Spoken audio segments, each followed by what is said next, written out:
Good afternoon, and thank you for joining our presentation of the Journey of Dementia Care, a glimpse into the positive approach of care. I'm Karen Carter, Director of Community Outreach for the Kensington Reston, an assisted living and memory care community located in Reston, Virginia.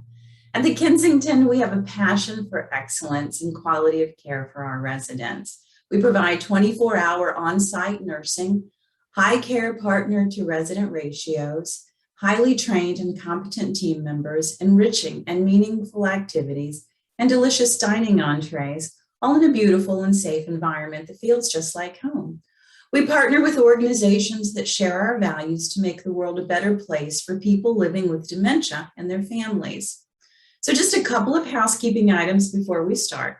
This presentation is in webinar format, which means your camera and microphones are off, just like mine was previously.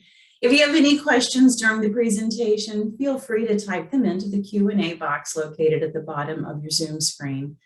This afternoon's presenter will take time at the end of the presentation to answer a few of your questions. So a little bit about that presenter. I'm pleased to introduce the Kensington Reston's very own Meaghan Dingwall. Meaghan comes from years of experience in memory care assisted living. Meaghan attended East Carolina University, where she received her undergraduate degree in recreation therapy, and is currently attending George Mason University, where she's obtaining her master's in healthcare administration and health systems management. In addition to her degrees, Meaghan is a certified dementia practitioner, PAC certified, and a certified Alzheimer and dementia care trainer. The culmination of her experiences and her education lead her to provide an engaging, fulfilling, caring life for residents at the Kensington Reston. Meaghan takes a holistic approach to care and believes in meaningful engagement throughout one's lifetime. It's Meaghan's passion to enrich the lives of those living with cognitive impairment and ensure their safety, health, and well-being. Ladies and gentlemen, I'm pleased to present Meaghan Dingwall. Thank you, Karen, for that introduction. I'm going to go ahead and share my screen with everybody.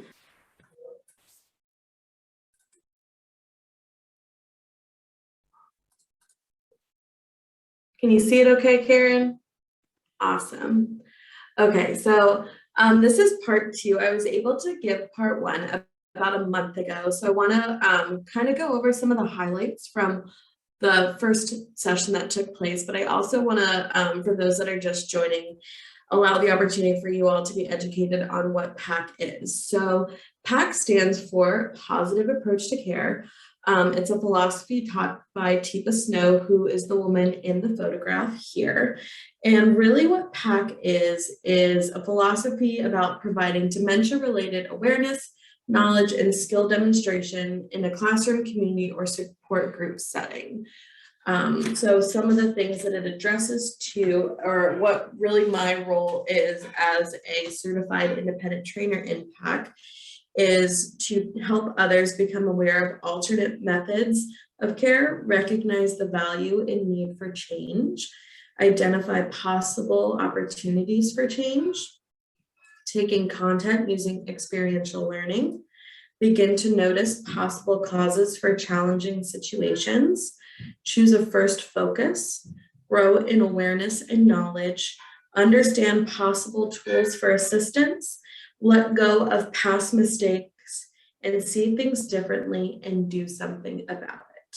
So that's really what PAC is all about. And my role is to support individuals in taking this approach and really running with it with their loved ones.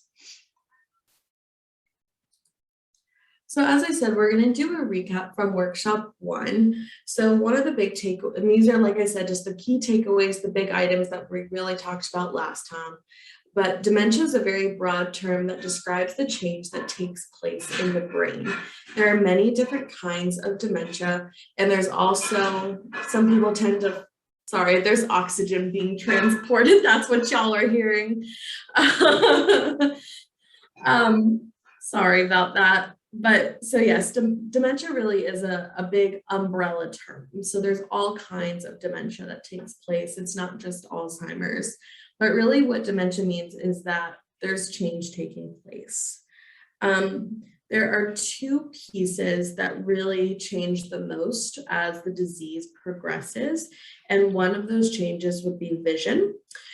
So people with dementia pay more attention to what they see versus what they hear.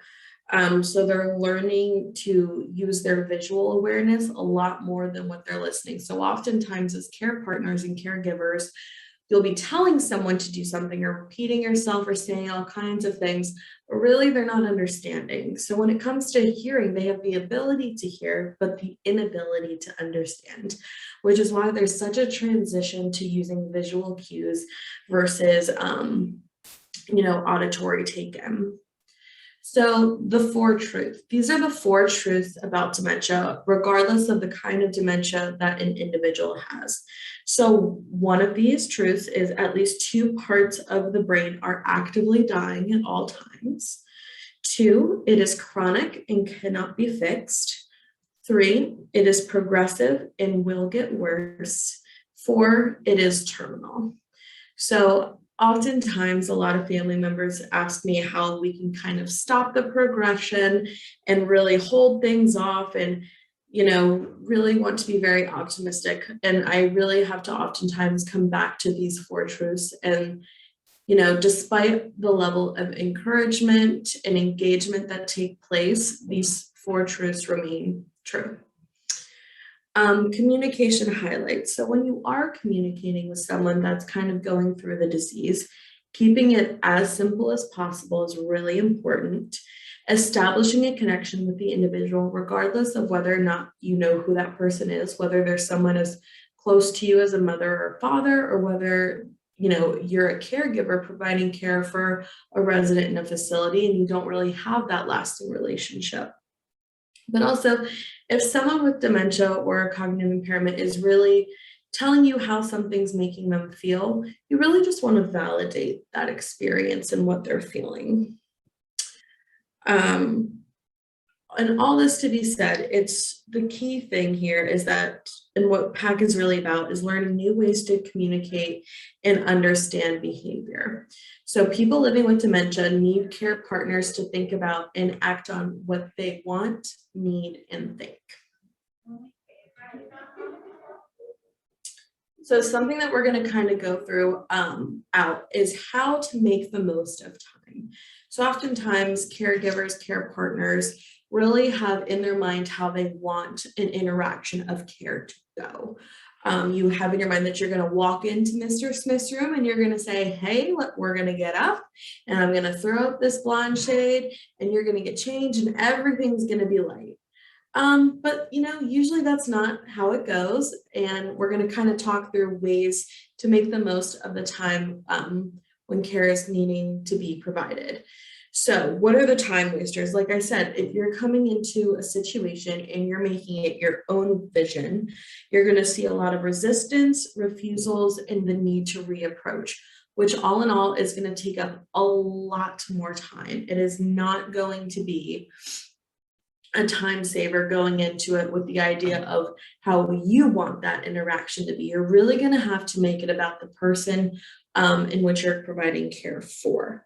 So again, you waste time because you're pushing way too hard. So it's really going to be important to take a step back and really understand how you can meet the person where they're at. So some of the key things that have a really good starting point at the very least is identifying who they are and who you are. So establishing that connection very early on. Hi, I'm Meaghan. Hi, I'm Mr. Smith. Okay, now we have a relationship, and now Mr. Smith might be a little bit more open to me helping, provide this level of intimate care. And after that introduction, just offering a supportive touch, allowing yourself to establish that connection with that person.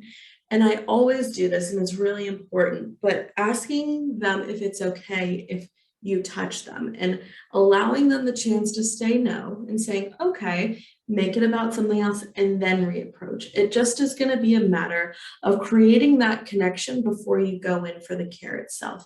And, someone, depending on where they fall in a disease, they may not remember, even though they've had this caregiver 25 times, today might be the day where they don't really know who they are. And you have to kind of rework and reestablish that connection.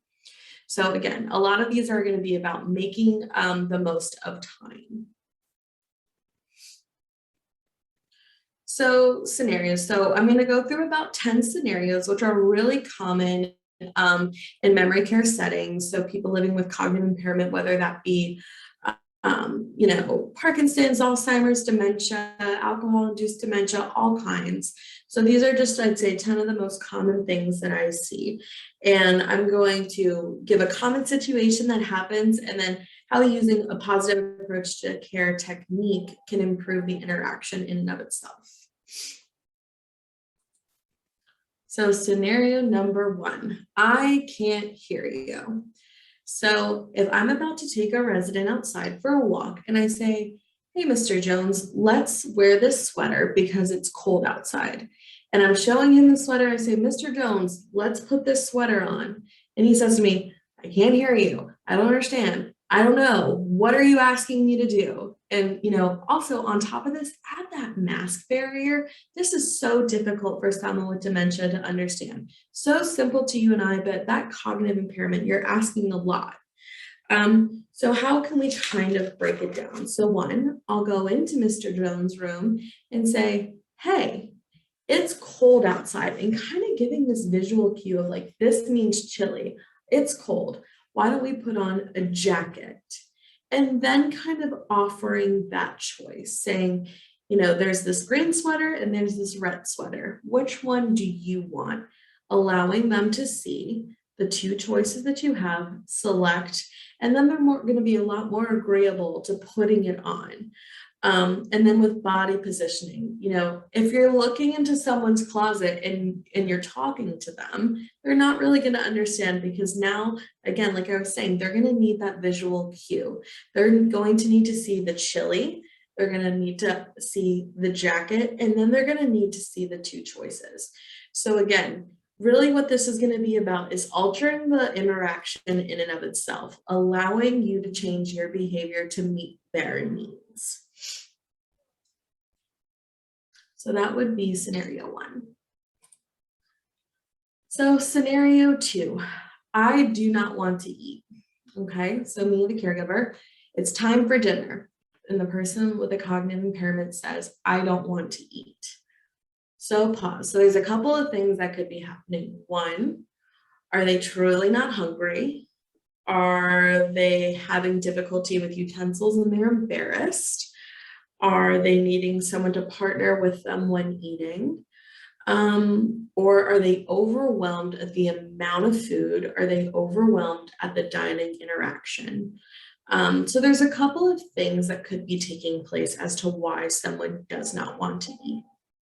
So starting 1, understanding their motor skills. So oftentimes when someone's starting to lose their abilities that they once had, they're going to stop doing something because on some cognitive level, they're embarrassed. They're no longer able to use the fork and the knife. They start using their hands more. And like I said, on some level, they understand that what they're doing is kind of wrong. So it makes that interaction a lot less desirable. So some things that we can do to combat that. So offering finger foods automatically, that, reduces the need to use utensils in general, but also, like I said, it's a more dignified approach. They're still able to engage in a meal with a group of people. It's just slightly modified to meet where they're at. And again, that's what this is all about, is slightly modifying things to meet them where they're at. And if they're having troubles with utensils, there are specific utensils that could potentially be used to help with grip. They can be weighted a certain way. So those kinds of things could help. Sometimes a person can get overwhelmed at the amount of food on a plate. So again, it's simple things. Make that plate smaller. Give portion sizes that are much smaller. It's a lot easier to add on for a second serving than it is to take away. So there's that option. Someone could also be really overwhelmed at the social stimulation at a dinner table. It could be too much for someone to process that they need to eat, that they need to do this, that they also need to look around to see what everyone else is doing, and they also need to kind of socialize. So thinking of those 3 things, like I said, seem very basic to people living without a cognitive impairment. But when that brain's going and going and going, and you're trying to keep it up in a conversation while also just trying to kind of focus on your meal in and of itself, that can be a lot. So again, maybe removing some social stimulation, maybe they need to eat in a quieter space. So again, those kinds of things too. And the hand move their hand method, we're going to talk about that a lot more in depth towards the end of the presentation, but this would be something that could be used if someone's needing physical assistance with eating. So you could really partner with their hands to where they're still doing the motion, but it's just guided by a caregiver.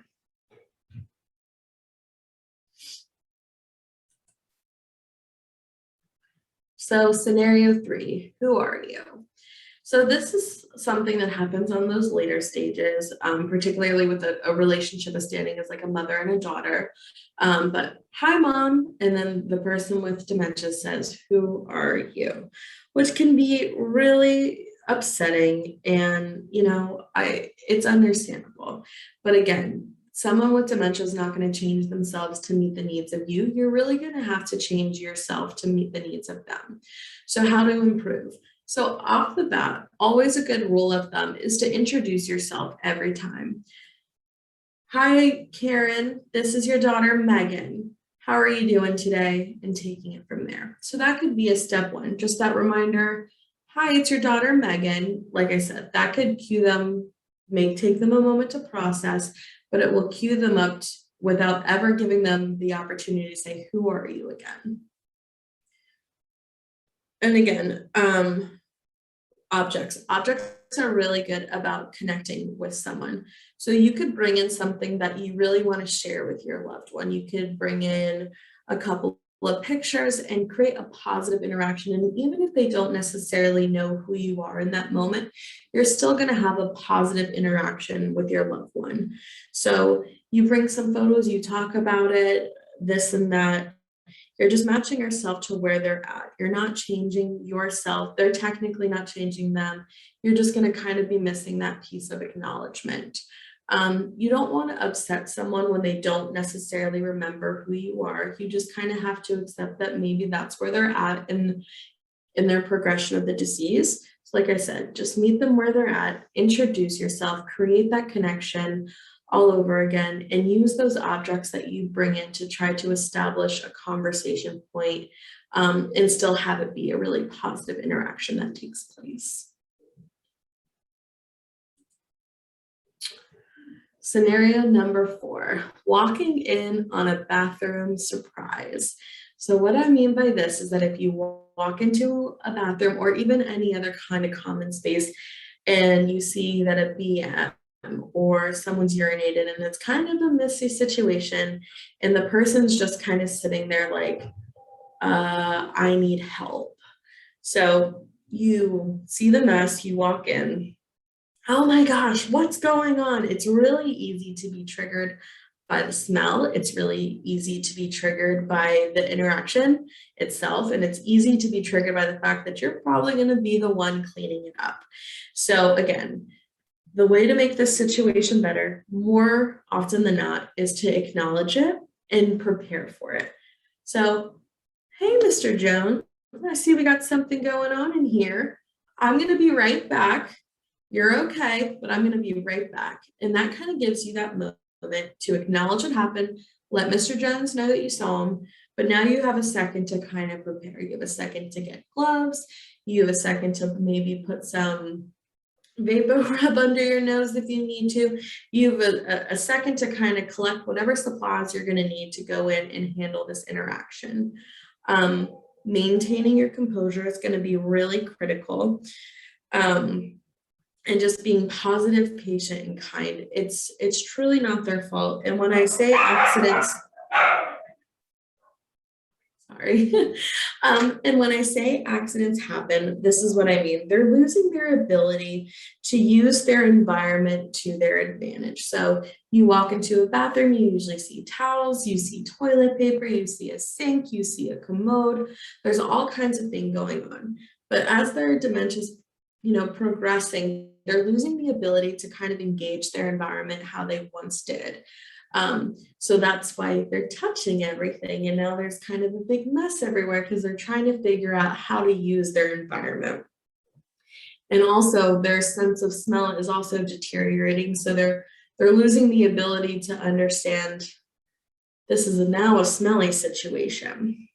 So again, there's not a whole lot to do, obviously, once a mess is made, but maintain yourself, be respectful of the situation, and keep the resident calm, because again, on some level, I'm sure there's a level of embarrassment going on, and they really just are going to need to be validated in their experience and respectfully have the situation taken care of.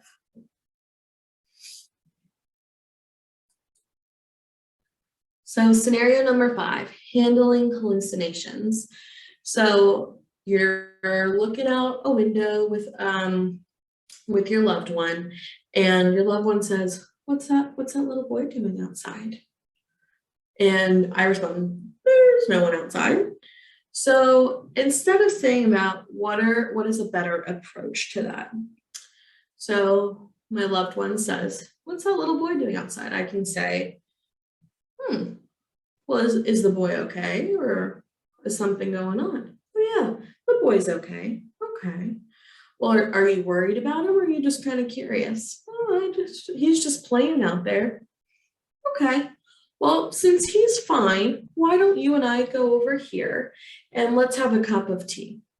So again, I'm acknowledging their experience of what's kind of going on with them and what's happening. I've made sure that she's okay, and whatever hallucination, delusion that she's experiencing, it's not a violent one, it's not an aggressive one. We're just kind of seeing what's going on. And, I'm not ignoring it, I'm just making sure that they're okay. And then I'm able to redirect that person to an activity, to a cup of tea, to whatever. So again, you don't want to, say that what they're experiencing and seeing isn't true. You do want to validate, but you also want to just make sure that they're okay and try to redirect them into another kind of activity in order to kind of address what's going on. So, scenario number 6, combative during care. This is a really common one, particularly at that late stage. So if I'm wearing a sweater and a jacket and I'm starting to get really, really hot, and I'm the resident in this, and someone comes to me and says, you look hot in all those clothes, let me take off your sweater. And they start pulling at me without really giving me time to process. Of course, I'm going to go like, whack, like, get off me. I don't want to be touched. I didn't give you permission to touch me. I don't know who you are. So what are some ways that we can kind of improve the interaction? So one, for every interaction after you've kind of walked away, I'm always a big proponent of introducing yourself again. Hey, Mr. Jones, it's Meaghan. You look like you're a little hot. Can I help you take it off? So, okay, so let's see how we can add some visual cues in that. So you could even take it a step as far as putting on a jacket as the caregiver. And you can say, hi, it's Meaghan. I'm here to help you take your jacket off. You're looking a little hot. And I can start showing them with my own jacket that I'm taking off that that's what I want them to do. That's giving them that visual cue as I'm taking mine off that they might want to take theirs off too. And you can kind of prompt them and cue them to it. So one, it's something that the person is able to really participate in and get behind and can kind of initiate on their own even, versus someone just kind of coming all up on and taking things off. And even if you've worked with this resident, you've worked with your mom and dad, you know who they are, they in that moment may not be as comfortable as you may think. So again, giving them the visual cues and the opportunity to do it on their own is going to lead to a much more positive interaction. And again, something as simple as taking a jacket off, Lord knows sometimes that can take 30 minutes. So again, it's using that time smarter and not making it harder for yourself.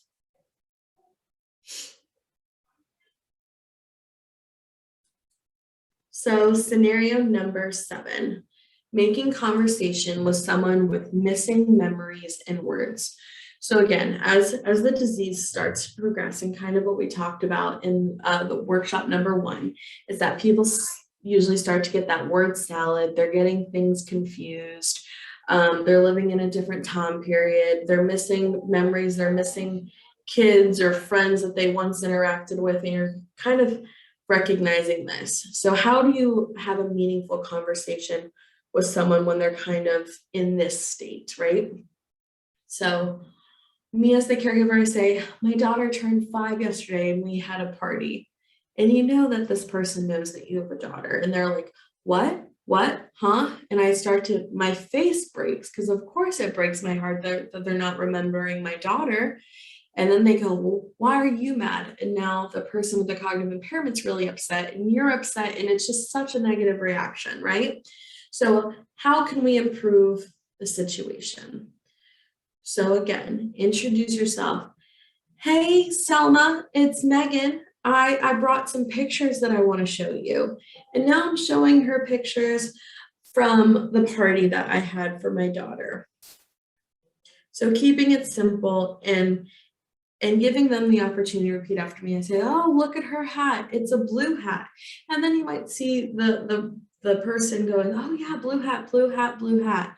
And again, even though they may not be engaging in the conversation the way that they once did, they're engaged at a different level. Because again, you're learning to just communicate and engage in a much different way. So they need that reminder of, that's a birthday. That's a birthday hat. Look at her pretty dress. It's a pretty dress.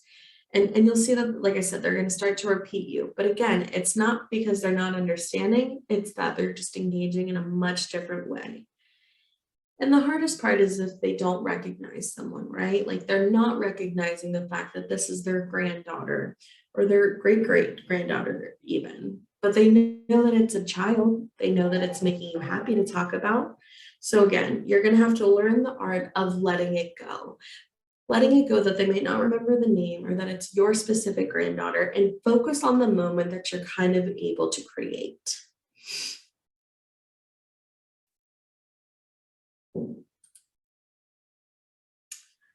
So scenario number 8, I do not want to shower.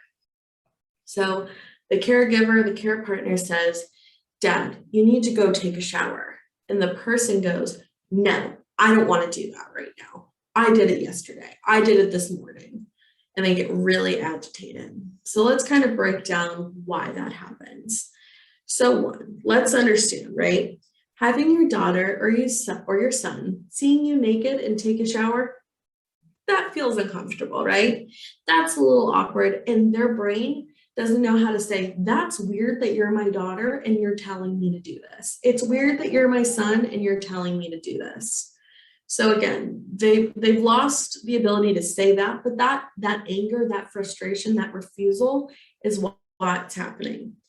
And again, think about it if it was a stranger. If there's a caregiver now saying, you know, Mr. Jones, let's give you a shower, and you don't really know this person and you're not comfortable, would you get naked? Probably not, right? So again, you have to break it down and focus on establishing that connection well before providing the care itself. So again, and this is what I mean by saving time. So if we're able to spend 5 to 10 minutes establishing that connection before I even say, let's go take a shower, you're going to be so much more agreeable versus Mr. Jones refused again. Let's go try again. Grab a second person. We're just going to take him into the shower. Like we can skip all those hard steps if we just take the time from the beginning. So again, establish that connection, understand why they may be feeling insecure, validate that insecure feeling, and see if there's some things that we can do to combat it. So some verbiage that I use if someone's telling me no, even if I've taken the time to kind of sit with them and really worked hard to get them to feel comfortable with me from the beginning, I'll say, hey, listen, why don't we run to the bathroom real quick? I see that you have some stuff on your face. Let's just get that off. So again, take some baby steps. You got something on your face. Okay, so now we're in the bathroom and that's progress. Okay, well, it looks like you got something running down your back. Why don't we take off this? And you just keep going baby step by baby step versus saying, hey, we're getting in the shower, let's go. Again, just breaking it down, establishing the connection is going to get you a lot farther and save you a lot more time.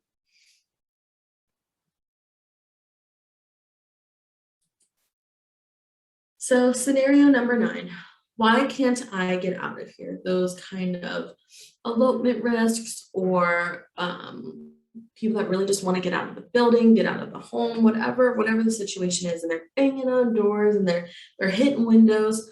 Why won't this door open? Why can't I get out of here? What's going on? All of that being said is because they're not understanding why something's now locked, right?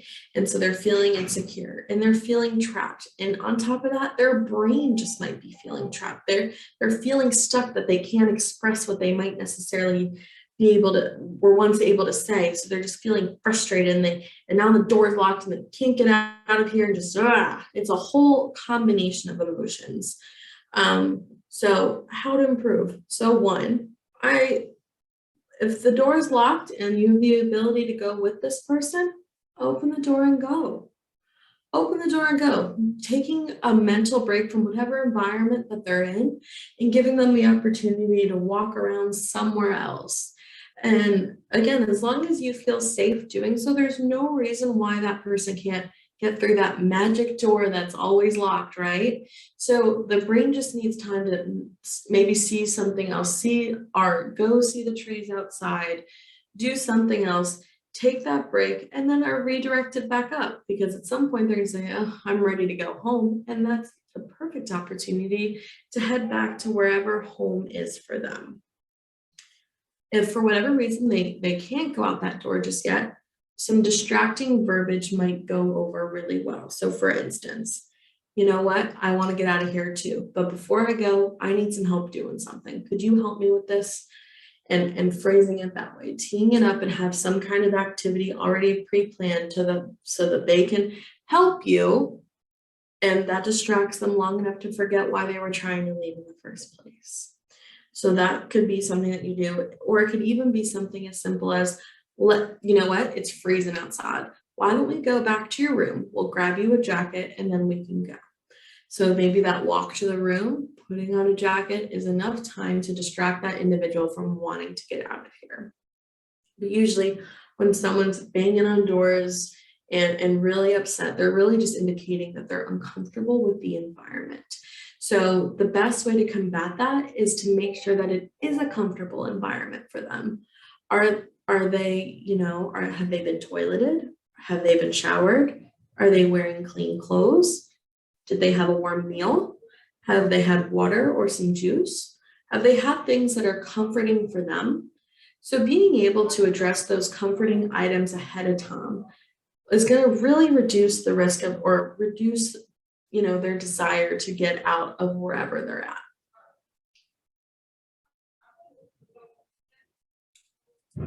All right, scenario 10, our last scenario. I do not want to get out of bed. So I come into Mr. Smith's room and I flick on the lights and I say, Mr. Smith, good morning. It's time to get out of bed. And he just screams at me, no. Again, I can be delightful all I want, but if I'm not waking up how necessarily I'd want to be waking up, then what makes you think that that person's going to want to get out of bed, right? So how can we improve on that? So before just throwing some lights on, I always try to wake with my voice first, because again, you may not be able to understand that I'm saying it's time to get up, but hopefully me saying something is going to get those few eyes waking up and blinking and kind of coming to that awareness. So once they're kind of in that state, then get really on that eye level with them. Give them a gentle touch and just say, hey, Mr. Smith, it's 9 a.m. It's time for us to get up. How can I help you get up? And once they kind of start coming around to turning on those lights and then really engaging with them like that. But coming into the room just saying it's time to go, I know wouldn't bode over well with me. So I'm sure it doesn't bode over well with a lot of people. So again, breaking it down, keeping it simple, keeping it gentle, and taking your time initially is what's really going to save you that time in the long run.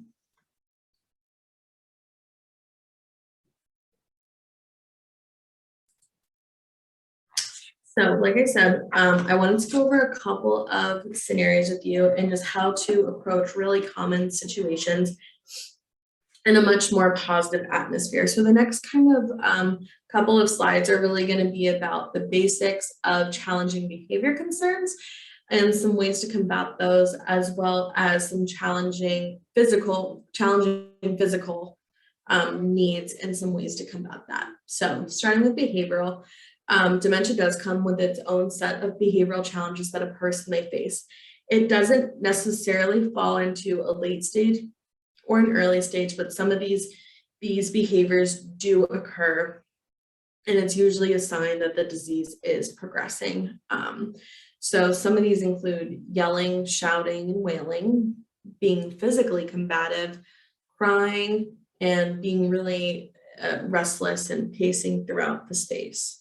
So the reason why, the basis of it all, the reason why this is happening is that the brain is dying, but it's also working. You know, the brain is failing, but the brain also has different kind of skill retention. So what all four of these come down to is that they do not like something that is happening, whether it is the environment, whether it is the people, whether it is the activity, or whether it is the food. There is something going on that they don't like that is expediting these behaviors, right? So again, back to workshop number one, when I kept saying you really need to just validate that experience. You don't like this. I'm sorry. I'm trying to help you. So validate that whatever's upsetting them is very real and very true for them. And saying, I'm sorry, and put it on you. Again, just accept for whatever reason, it's going to be your fault. And you're going to have to take the blame. That's just, again, changing yourself to meet their needs. So let's look at some things that could be going on. Are they bored? Is it a medication change? Is too much going on? Is there not enough going on? Are they tired? Do they feel that they need to protect themselves? Because again, for instance, what if someone's trying to give a shower? They're feeling the need to protect themselves and cover themselves up and get out of here. I don't want you to see me like this. So you then enter into a fight or flight mode. So again, there are a couple things that could be going on. And there's also just at the very basic of it all, again, kind of how I said in a slide ago, have they had lunch or dinner or their meal? Have they had enough water? Are they wet? Do they need to be changed? Are they looking clean? So really addressing those physical concerns first could really help some of the behaviors that might occur.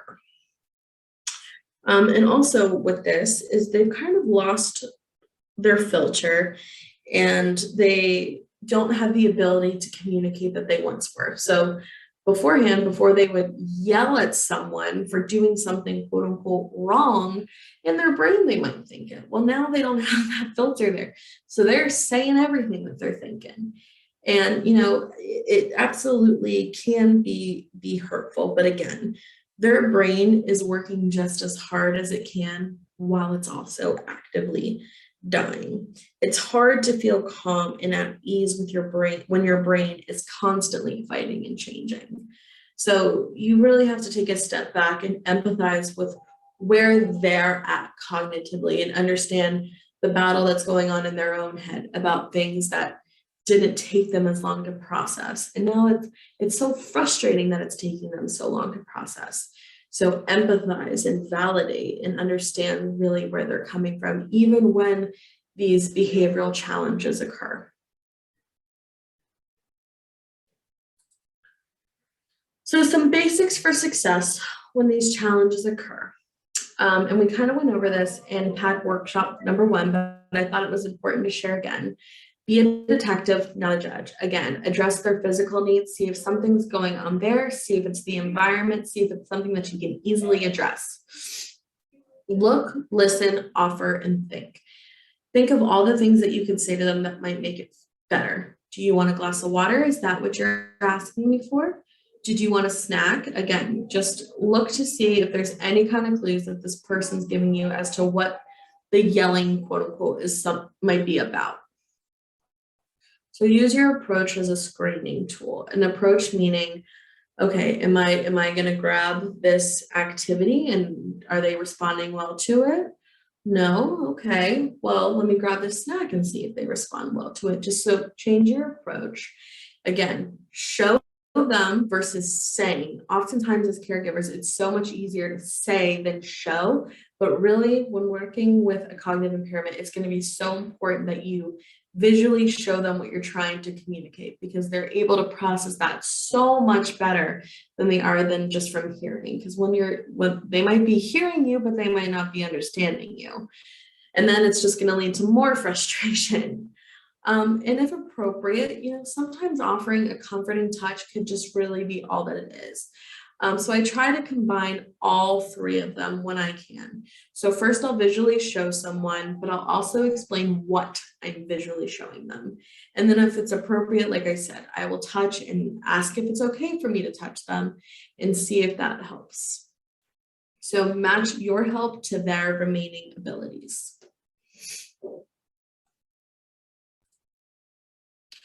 So understanding physical challenges.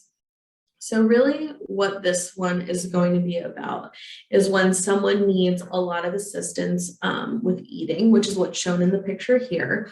The woman on the left is helping the woman on the right eat, but they're kind of locked in this hand under hand technique to make it so that the woman on the right is as involved in the feeding process as possible.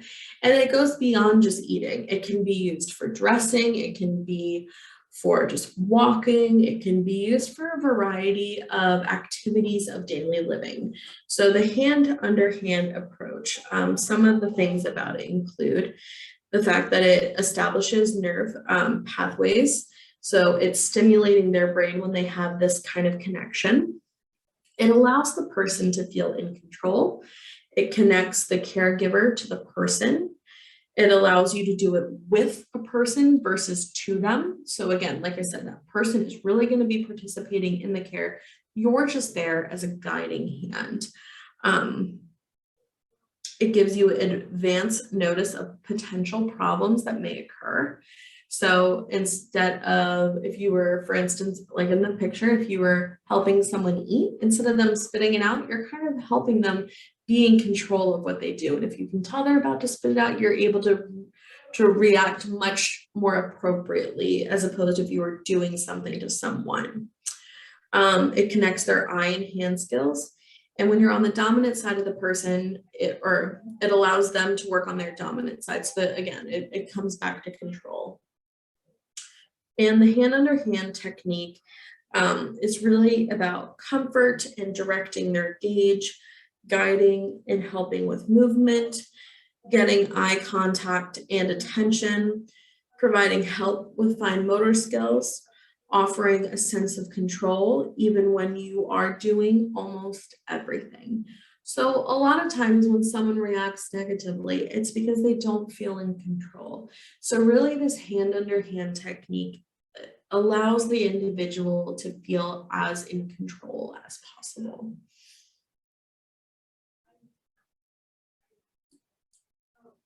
Okay, so some key takeaways of PAC workshop training number 2. The number one thing is just acceptance and acknowledgement of where your loved one is at in their dementia. So again, going back to those 4 takeaways and understanding kind of where they're falling in line and really matching your abilities to meet what they need. It's not normal necessarily to talk with a bunch of visual cues, but if that's what's going to create that engagement and that positive interaction with your loved one, then that's really what needs to occur.